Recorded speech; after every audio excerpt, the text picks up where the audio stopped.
Did you know that you can rent a high school auditorium for your organization's production? Did you know that Montgomery County fields, whether they are school fields, park fields, or county recreation fields, are all now reserved through the same place?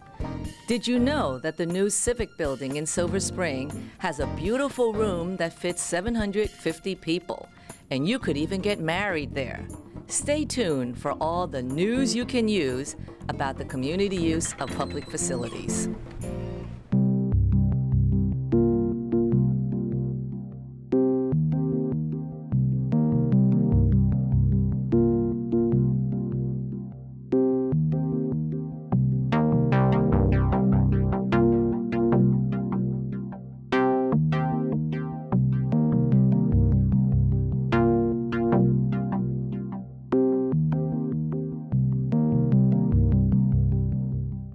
The Community Use of Public Facilities, a department within the Montgomery County government, provides lots of places to hold your next event, more than 17,000 in fact. For more than 3 decades, Community Use of Public Facilities has made public facilities accessible and affordable year-round for community activities hosted by almost 6,000 user groups. Recently, the department has expanded to include even more options. Hello, I'm Ginny Gong, the Director of Community Use of Public Facilities, or CUF.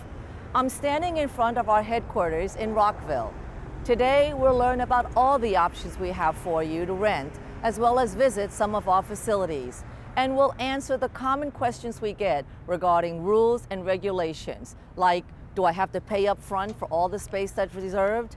Can I book for an entire year in a school? And is use on a first-come, first-served basis? But first, a little history. Back in the 1970s, community groups were experiencing difficulty getting access to school space. This was particularly true of all-purpose rooms and gymnasiums. So, in 1978, the County Council, through legislative action, created the Interagency Coordinating Board, more commonly referred to as the ICB. This was to establish policies related to the community's access to the public facilities, as well as for the community's use of schools' office. In subsequent years, county facilities like libraries, regional service centers, and government office buildings were added to CUF's inventory. As a result, in 1999, the name of the office was changed to the Community Use of Public Facilities. Today, we have 3 offices, our main one in Rockville, and 2 satellite sites in Silver Spring and Germantown, and a staff of about 30. We're referred to as CUPF, or Community Use Office. We are really a very unique agency, and there are very few like us in the entire country. And as I mentioned earlier, more than 17,000 spaces are available to rent through CUF.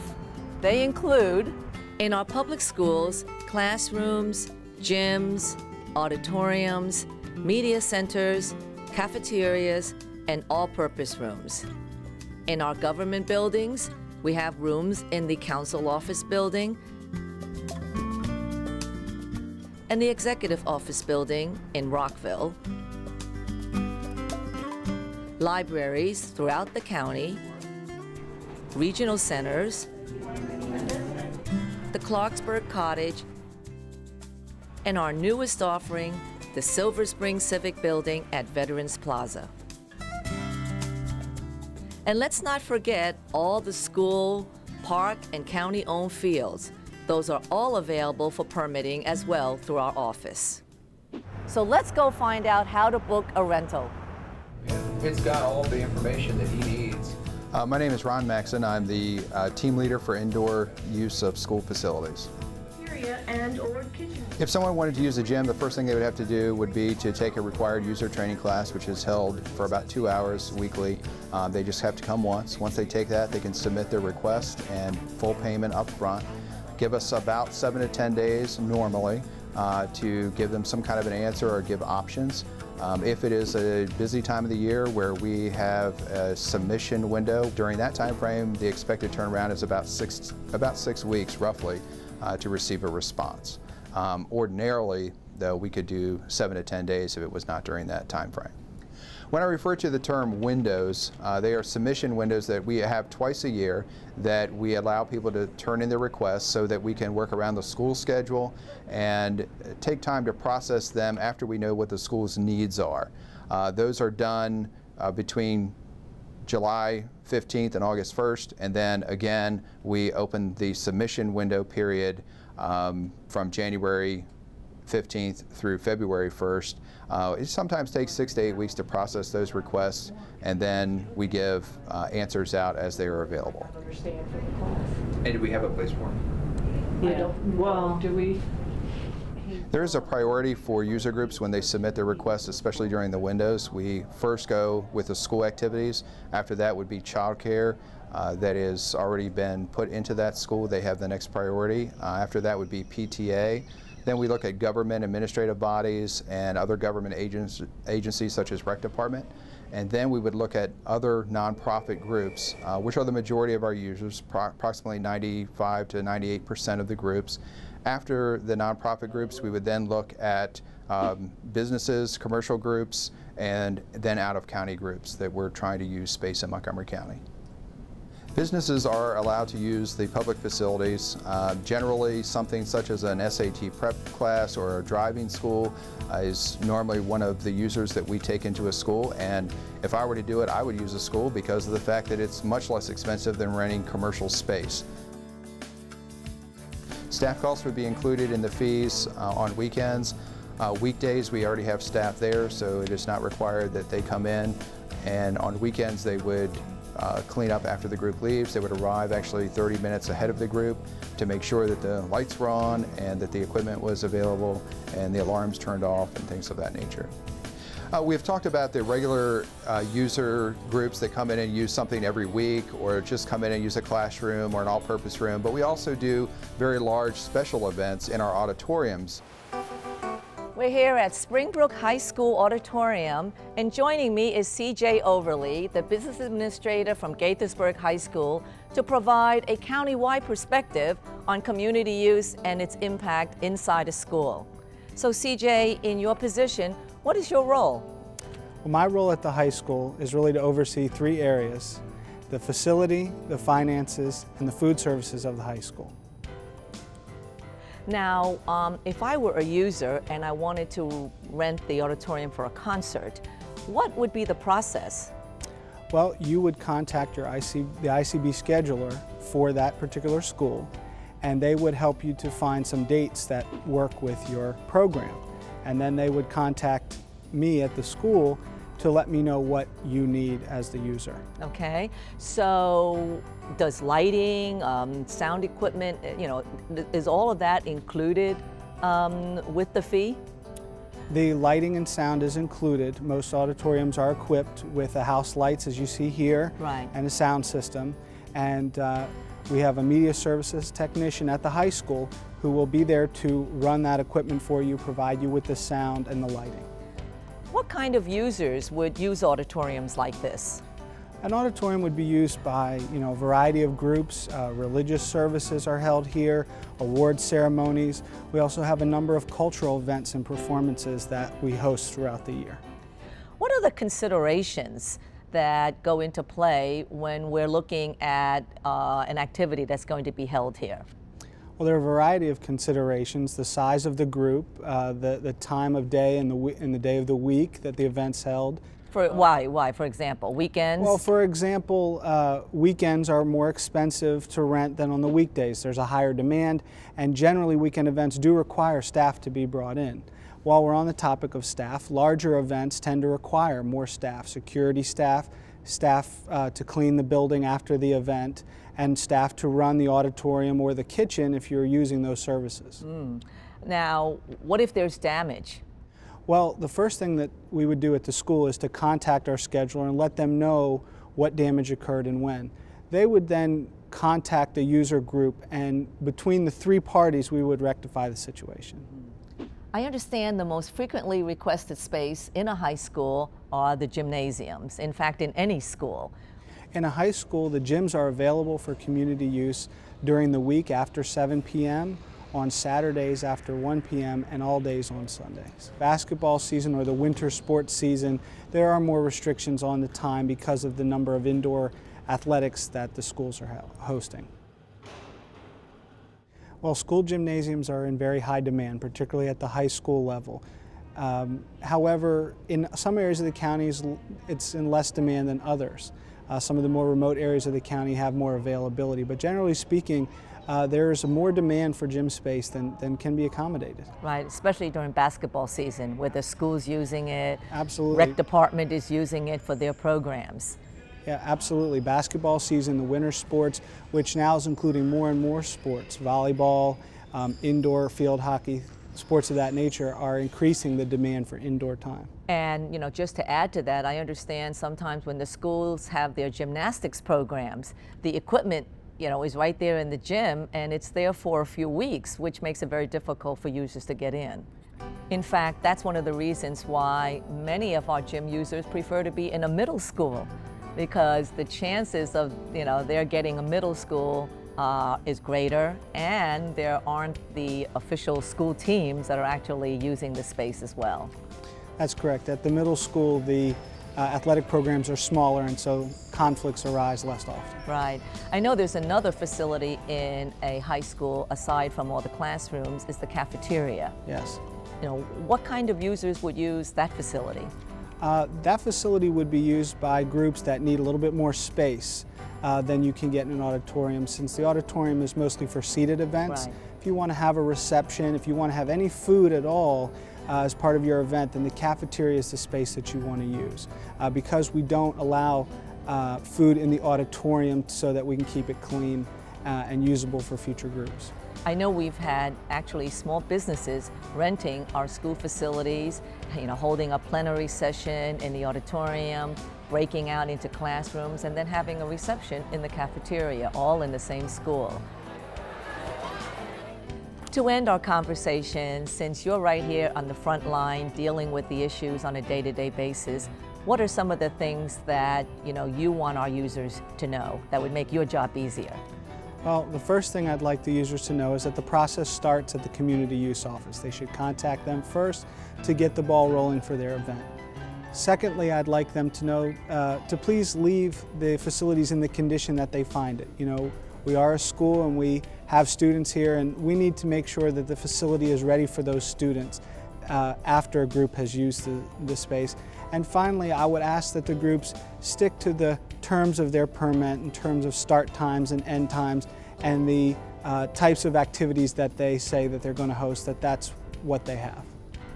The schools are an important capital asset for the county. They put a lot of time and a lot of money into them, and to make that worthwhile, they need to have a high utilization as they can of these facilities, while at the same time, you know, keeping them ready for their primary function as a school. Absolutely. We're here with Sam Rivera, principal of Springbrook High School. Sam is very familiar with the concept of community use, having been the principal of a middle school. Sam, thank you for joining me today. And let me ask you, what is the impact of community use on a school? Well, it's a win-win situation for the schools and the community. As you know, schools are built with taxpayer dollars, and they should have access to the building and the facilities. However, the primary function of schools is to educate our young children. And community use really respects that process and respects that the schools are here primarily first for our students, but also available for our community use. And, you know, as the principal of a high school, there certainly must be challenges with having community groups in teachers' classrooms, in facilities right here in the school. Tell us about that. Well, certainly any time that you have outsiders using our facilities, there are some challenges, particularly with classrooms and teachers. Sometimes things get moved around. We work with CUF to address these concerns, and sometimes we may just rotate the use of classrooms, but you've been very helpful in that. So it's a pretty good partnership. It's a great partnership. Great. I understand you get a check from Community Use each year.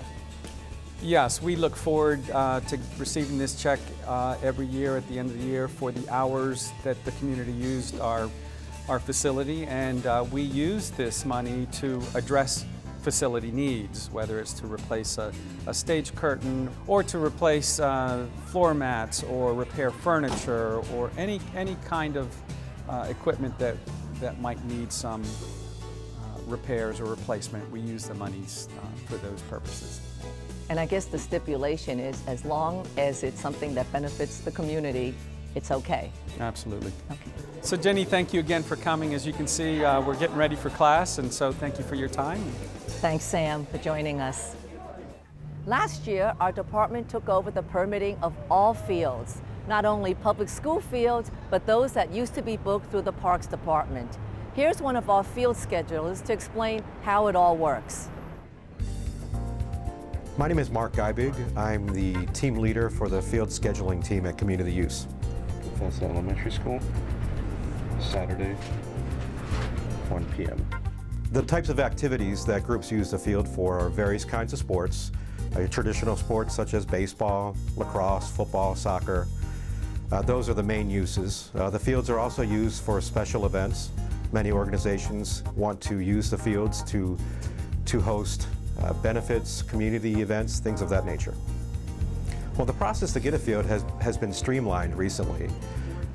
In the past, you had to go to various organizations to either get a park field or a school field. Now you can come right to Community Use for one-stop shopping for all your field needs, whether you want to reserve a school field or a park field. You come to our office or contact us on the phone, obviously, or through email. You can also apply online. Once again, the process has been streamlined so that you come to just one agency now for all of your field needs. Well, generally there are two seasons. There is a combined spring-summer season and also a fall season. If your group belongs to a league organization, the easiest way to get your field permit is through your league. We issue permits directly to league representatives so that the leagues may schedule all of their games and practices. So once again, if you're a team manager or a coach, you should work directly with your league to find practice time, and more than likely you're going to be assigned game time through your league representative. And in addition to that, you can also apply directly to Community Use for additional practice time if it's available. Unfortunately, the demand for field time far exceeds the number of available fields that we have here in the county. There are lots of teams and different organizations that are vying for the same space. Of course, everyone wants to practice or play games within their neighborhood or as close as possible. So we do our best to accommodate these requests. Well, the best way to find out when you can apply for a permit is by visiting CUPF's website, and that's montgomerycountymd.gov, and under departments go to Community Use of Public Facilities, and then you can see when you may apply for both spring and summer use or use during the fall. There are times when fields are unavailable. When a field needs to be renovated or remodeled, obviously it's going to be closed to community users so that the field can be improved. When a school is remodeled, the site is usually shut down and therefore the field is unplayable. Well, when it rains, fields are closed because we don't want them to become damaged, and we also have concerns about safety of the players. All permitted users can contact the designated inclement weather line to see whether the fields are open or closed during inclement weather. And this is for all school fields and park fields. And at the end of the season, permit holders can contact Community Use to receive credit or refunds for any days that are canceled due to rain. Right now we have 4 artificial turf fields that you may rent from Community Use. Those are at Richard Montgomery High School, Walter Johnson High School, Blair High School, and Fairland Recreational Park. What you should do is contact us directly, and we can let you know when those fields are available, and we can give you all the information and let you know what is required to reserve those fields. Did you know there are more than 10,000 county government phone numbers? Now there is only one number you need to remember for non-emergency calls: 311. MC311 is Montgomery County Government's new online and telephone information system. Need information? Have a problem or complaint? Trying to locate a county government facility? Call 311. The call center is open Monday through Friday, 7 a.m. to 5 p.m. The website is available 24 hours a day, 7 days a week. Remember, call 311 to get it done.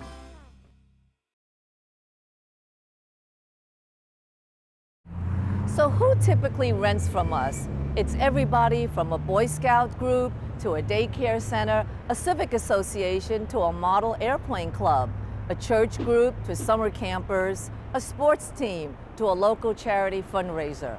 Our newest facility, the Silver Springs Civic Building, allows weddings and parties. Joining me is Jeru Bonde, the operations manager for this building. Jeru, thank you for joining us. Tell us what's going on and what's available in this building for community use. Ginny, thank you for coming here. Right now we have a national conference. It's a building services conference, which is very typical of the types of events that we have here in this beautiful civic building. The civic building is part of the county's redevelopment project to help promote retail and other business development in downtown Silver Spring. This is beautiful space. The building can be used for a number of functions. The space can be used for weddings, for conferences, for performances, for concerts, for workshops, national gatherings, for community events. It's a wonderful, wonderful, customer-friendly location here in downtown Silver Spring. So what types of spaces are we talking about? I mean, right here, where are we standing? You are in the gallery.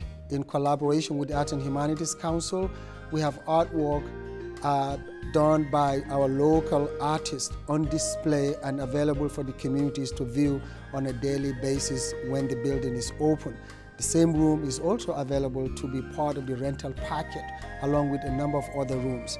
The Great Hall, this is a 5,000 square foot space, is designed with the floor for weddings, for conferences, for parties, for concerts, and some major events where we could accommodate up to about 800 people within that space, along with 5 other rooms, small, medium, and large size rooms ranging from 1,100 to 1,800 square feet. You can choose your own caterer, and we work with you along with the caterer in the planning of your event. Our goal is to make your event successful. So when a customer pays a per hour fee to rent a room in this facility, what does that include? It includes the cost of the space and staff and other amenities as we agree to help you make your event very successful. That could include the cost of the building service workers, the cost of security, the cost of the use of the warming kitchen, and other amenities including the AV system, which is the state-of-the-art and one of a kind in this area. The building is Wi-Fi ready. It is next to walking distance from about 75 businesses, free parking during the weekends, late evenings, the parking lot right next to us. It is close to the Metro bus station, and it is a very pedestrian-friendly, safe, and secure location, along with the plaza actually adjacent to the building. What goes on out there in the plaza? The plaza is 15,000 square feet. Open space with benches, trees, and it's very clean. We do have the environment also available for rentals, for concerts, for public events, for a number of other festivities. It is one of the hottest locations for many of our ethnic festivals. And this summer we had almost about a dozen plus festivals held on the plaza. As part of the plaza, we have the pavilion covered ice rink, which is seasonal. It's open from October until March of the following year. It is actually one of the pleasant places you can come sit, skate or watch other people skate, enjoy some ice cream or your lunch or your dinner on the plaza. It is a very family-friendly, pedestrian-friendly, safe, clean location. So that's very much like Montgomery County's version of Rockefeller Center, isn't it? Exactly. Well, Jeru, thank you so much for joining me. I know you've got a very busy day and Community groups are out there needing your attention. Really appreciate your time. Ginny, thank you very much for giving us the opportunity. So, as you can see, there is a lot to know when you decide to rent a field, a room, or an auditorium through the community use of public facilities. In fact, we produce a newsletter 2 or 3 times a year that gives you tips and updates, as well as information on facility fees that may change. We also hold user education classes.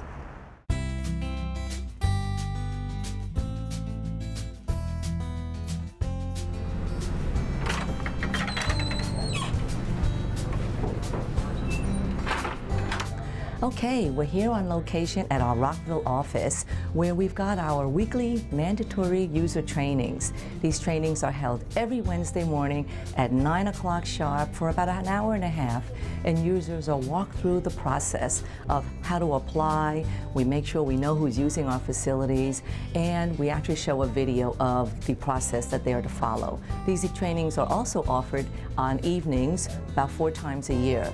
Right now, we have a training in process, and as you can see, very quietly, we've got Ron who's conducting these weekly trainings.